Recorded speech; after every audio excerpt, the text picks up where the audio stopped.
தெய்வத்தின் குரல் 2ஆம் பாகம். கிரகஸ்தாசிரமம், இல்லறம், புது பிராமண ஜாதி உண்டாக்கலாமா? பகுதி 3. சீர்திருத்தவாதிகளிடம் எனக்கு கோபமில்லை. அவர்களுடைய நல்ல எண்ணத்திலும் சந்தேகமில்லை. ஆனால் ஆலோசனை போதாததால் தெரியாமலே பெரிய தோஷத்தை செய்ய பார்க்கிறார்கள். இங்கே இருந்து அங்கே போகிறேன் என்று இவர்கள் வேலியை உடைக்கிற போது அங்கே பாக்கி கொஞ்சம் பேர் இருக்கிறவர்களும் இங்கே வந்து விடலாம் என்று வழிவிட்ட மாதிரி ஆகிவிடுகிறது என்பதை யோசித்து பார்க்க வேண்டும். வேதாத்தியனத்தில் இருக்கிற அதே கௌரவம் தன்னுடைய தொழிலில் இருக்கிறது என்ற நிஜமான உணர்ச்சி இருந்தால் இப்படி இதை விட்டு அதற்கு போக தோன்றாது. பிராமணர்கள் வேதத்தை விட்டு விட்டார்களே, அதனால் லோகக்ஷேமமான மந்திர சப்தம் போய் விடுகிறதே, அதற்காகத்தான் புது பிராமணர்களை பண்ண வேண்டும் என்றால் இதிலே அகங்காரம், சேலஞ்ச், டெமான்ஸ்ட்ரேஷன், இன்ஃபீரியாரிட்டி காம்ப்ளெக்ஸ் ஆகிய இத்தனை அனர்த்த பரம்பரை உண்டாவதை கவனிக்க வேண்டும். ஆகையால் வேதம் உயிரோடு இருக்க வேண்டும் என்ற லட்சியத்திற்கு நிஜமாக பாடுபடுவதானால் அதற்காகவே ஏற்பட்டு யுகாந்திரமாக அந்த தர்மத்தை அனுஷ்டித்து வந்தவர்களையே தான் அதிலே மறுபடி திருப்பி விட வேண்டும். பிராமணனை நான் திட்டுகிறேன் என்றால் இவனை திருத்தவே முடியாது என்று தலைமுழுகிவிட வேண்டும் என்று அர்த்தமில்லை. பிராமண ஜாதிக்காரர் ஒருத்தன்தான் கெட்டதற்கெல்லாம் ஆஸ்பதமானவன் என்று நான் நினைப்பதாக ஆகாது.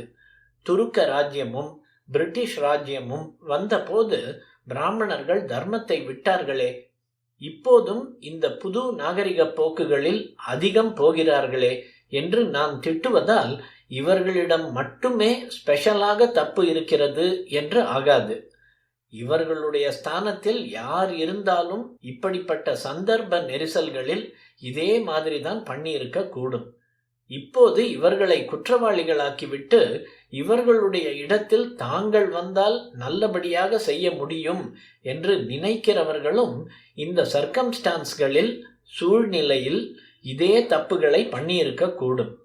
பாரம்பரியமாக புத்தி வேலையிலேயே இருந்தவர்கள் சந்தர்ப்ப வேகங்களில் மத விஷயமாக, ஆத்ம சம்பந்தமாக அந்த புத்தி சக்தியை உபயோகிக்க முடியாமல் லௌகிகத்தில் இறங்கினால் இப்படித்தான் ஒரே தலைகீழாக சறுக்கி கொண்டு போகும்படி ஆகும். இதை நான் ஜஸ்டிஃபை பண்ணுகிறேன், நியாயம் என்று ஒப்புக்கொள்கிறேன் என்று அர்த்தமில்லை.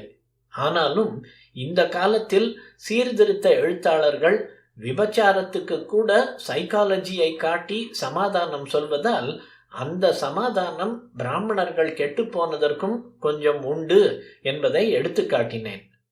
நான் பிராமணர்களை கண்டிப்பதால் அவர்கள் மட்டும்தான் அயோக்கியர்கள் என்பதாக மற்றவர்களும் மட்டம் தட்ட வேண்டும் என்று ஆகாது. அவர்களுக்கு எடுத்து சொல்லி யோக்கியர்களாக பண்ணுவதுதான் மற்றவர்களின் கடமை. இந்த ஒரு 40-50 வருஷமாக பிராமணன் என்றால் கிள்ளுக்கீரை என்று நினைத்து எத்தனை விதமாய் பரிகாசம், மானபங்கம் பண்ணினாலும் அத்தனையும் பொறுத்து கொள்கிற சாதுக்களாயிற்றே.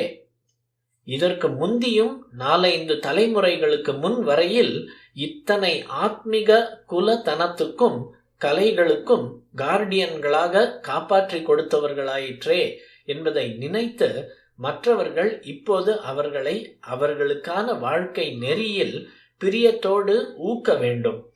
அவர்கள் மறந்துவிட்ட உயர்ந்த தர்மத்தை, தியாகத்தை அவர்களுக்கு நயமாக எடுத்துக்காட்டி உரைக்கும்படியாக பண்ண வேண்டும். விஷயம் தெரியாத சில பிராமணர்கள் எப்போதோ மற்றவர்களை கொடுமைப்படுத்தினார்கள் என்பதற்கு பதிலடியாக இப்போது இவர்களை துவேஷித்து காரியங்களை செய்வது சரியில்லை. பழைய கொடுமைகளை போக்க வேண்டும், மற்றவர்களுக்கு சமூகத்தில் உயர்ந்த ஸ்தானம் தர வேண்டும் என்று போராடியதிலும் பிராமணர்கள் தானே முன்னிலையில் இருந்திருக்கிறார்கள் என்பதை எண்ணி பார்க்க வேண்டும். பிராமணர்களின் அதிக்கிரமத்தை பிராமணர்கள் தானே அதிகம் எடுத்து சொல்லி திருத்தினார்கள். ஆகையால் துவேஷத்தை வளர்த்து கொண்டே போவதில் பயன் இல்லை.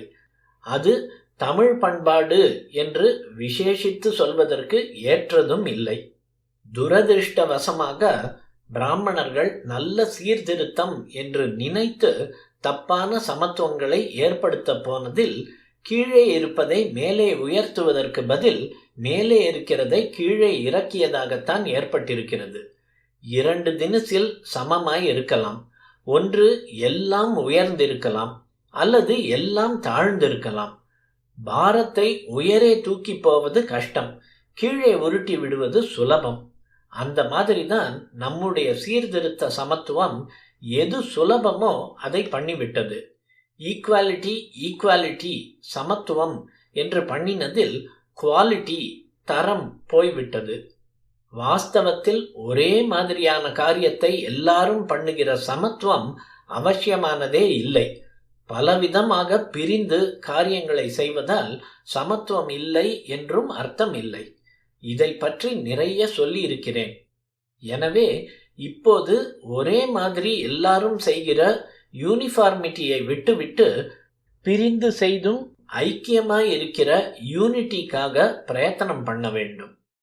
தமிழ் நாகரிகத்தில் பிரம்ம துவேஷமும் சம்ஸ்கிருத துவேஷமும் இருந்ததே இல்லை என்பதை புரிந்து கொண்டு விட்டால் போதும். ஆத்மீக விஷயங்கள், மத சாஸ்திரங்கள், காவியங்கள், கலை நூல்கள் அத்தனையும் ஏராளமாக இருக்கிற சம்ஸ்கிருதத்திடமும் துவேஷம் போய் அது நம் பாஷையும் தான் என்ற உணர்ச்சி வர வேண்டும். எல்லோரும் அதை கற்க வேண்டும். லோக க்ஷேமத்துக்காக பிரம்மண்யம் என்று தனியாக ஒன்று இருக்க வேண்டும் என்ற உணர்ச்சி ஏற்பட்டு அதற்கான அத்தியன யஜ்ஞாதிகளை அவற்றில் அதிகாரம் பெற்றவர்கள் பண்ணும்படி உற்சாகப்படுத்த வேண்டும். இப்போது வேதம், உபனிஷத்து எல்லாம் புஸ்தகமாக வந்துவிட்டதால் எல்லோரும் அவற்றின் கருத்துக்களை படித்து தெரிந்து கொள்ளலாம். ஆனால் பல வருஷங்கள் பிடிக்கிற அத்தியனம், யஜ்ஞ கர்மா முதலியவற்றை செய்ய போக வேண்டாம். அது அவசியமே இல்லை. நல்ல எண்ணம், சீர்திருத்தம் எதுவானாலும் முதலில் அடக்கம் வேண்டும். அப்படி இருந்து கொண்டு செய்தால் சாஸ்திர விரோதமாக போக வேண்டியது வராது.